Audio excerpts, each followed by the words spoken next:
was at this moment he knew. He fucked up. I have been a fan of the RWBY franchise ever since I first saw the RWBY Red trailer in 2017. After high school, all of my D&D games took a nosedive into schedule hell. And while I was scrolling through Roll20's list of games, I found one that said it was a RWBY role-playing game, and I was keen to get into the fascinating world that Montiel had built. And then I saw the tags. It's a D&D 5e and anime game. This meant two things. First of all, that meant it was probably going to use some online fan-made compendium with more rules-changing 5e than pages in the complete history of overcompensation. Or it meant that everything that made the RWBY franchise so cool was kind of taken out and reduced to flavor text and vague descriptions, with no real mechanical effect. To some of you who are watching, that might not sound too bad. I mean, what's wrong with just playing in another game setting, even if most of the lore and internal mechanics of that setting are lost? I mean, as long as it's fun, right?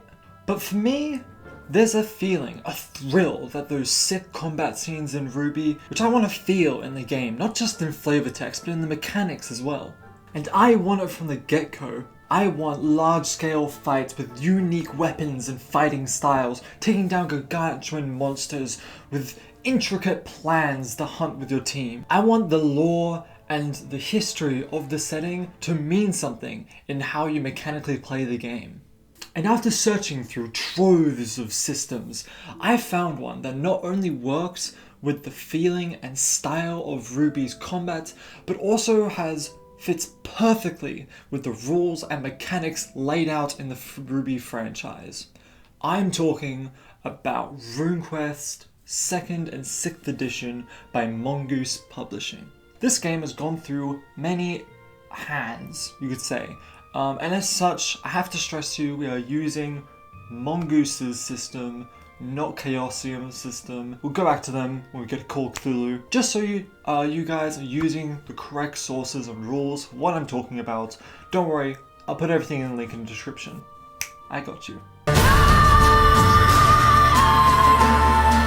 RuneQuest takes a slightly different approach to standard character creation, replacing the stereotypical race of your character with something called background, which focuses a lot more on the environments and culture your character grew up in instead of the physical attributes of your character's species. This is amazing in settings with very few races, such as the world of Remnant. It allows your character's upbringing and culture to really shine through your gameplay.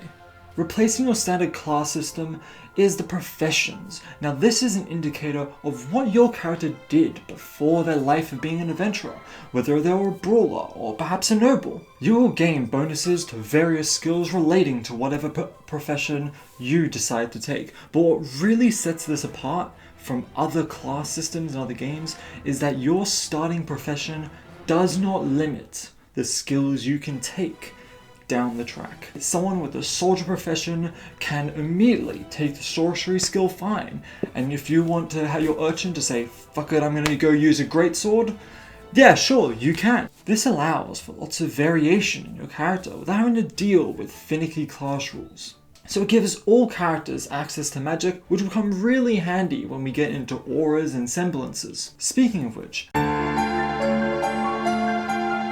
at the beginning of the game, all players are given the free skill Common Magic, as well as one free spell. A commonly taken spell, is Shield. Boom, we got ourselves Aura Shields. That's one thing down that usually sinks the game, and only so many more to go. And don't you fret about your semblances either. In RuneQuest, there are several spell systems that you can choose from, each with their own mechanics, allowing you for a great variety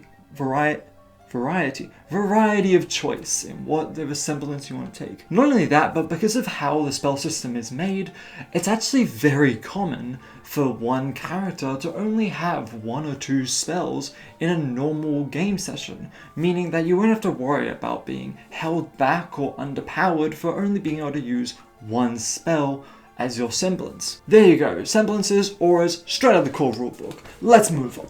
Okay, so what do you need? Besides a miracle. Guns.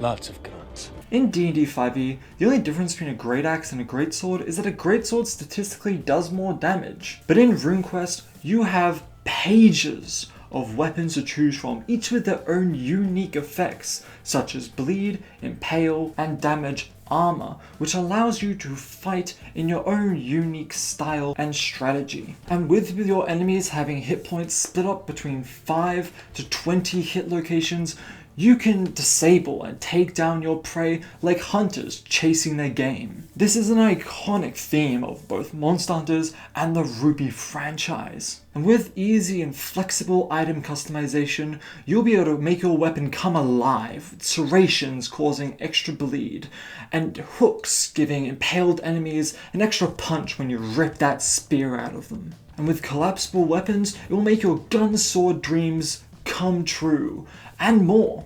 In RuneQuest, your weapon is more than a tool.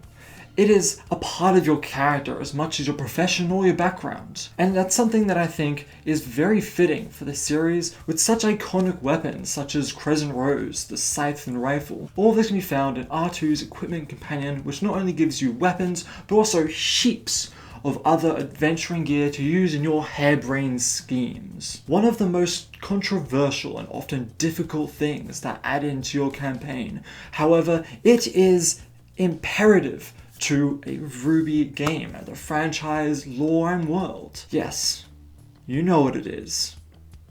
Cocaine. Wait, no, that's not it. Materia! Yes, materia.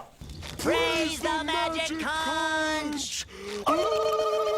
Materia is what allows pissy mortals to harness the power of the elements. It also plays a large part in RWBY's combat and strategy, as well as in a general part in the world whole. In the world as a whole, not the hole in the world. It also plays a great part in taking down most RWBY games. It just doesn't work with 5e. But while D&D is screwing around with spell slot potions, RuneQuest is out here flexing on them with the inbuilt mechanic for materia, the different types of materia found in the natural world, and also ways for experienced characters to utilize it in enchanting, and only in mere hours of in-game time. Sometimes less. Enchant at home, enchant in traffic, enchant on the toilet, enchant while playing Animal Crossing, enchant while on the toilet, in traffic, on Animal Crossing. The options are endless! Also, this is all official playtested content in the Equipment Companion. Wait, what's that? Wait, that's... It's not materia, that's Final Fantasy? It's dust. So it is cocaine? Oh no, they inject it. So it's ice. So we got characters, we got anime powers, we got not bayonets. All we need are now some angry boys and some German folk writers. It's time for some Grimm. So that's all life is to you? Monsters and money? When they're not outright writing German poetry, they're just doing general monster things, terrorizing the public, stealing people's left socks, you know the deal. So all you need to do is grab a stat block from the Monster Colosseum, throw it in, make it black and give it a tribal mask. Oh god, that sounded terrible. I said, I need to do that correctly. But if you don't want to use a monster that isn't in the Monster Colosseum, don't worry, it offers several tables and a nice process which tells you how to make your own monsters with your interesting and unique quirks, abilities and weaknesses for your characters to exploit. So you can make your own monstrosity and send it at your hunters.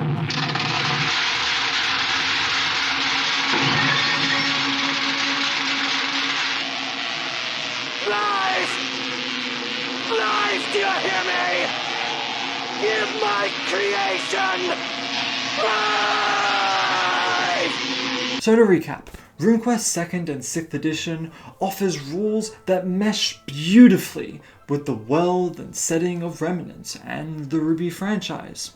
If you are at all a fan of RPGs and of RWBY, I cannot recommend enough RuneQuest to you. But yeah, thanks for watching this video. I hope you and your huntresses have the greatest of adventures. Hope you and your huntresses have the best adventures. just a disclaimer here, RuneQuest is a heavy system.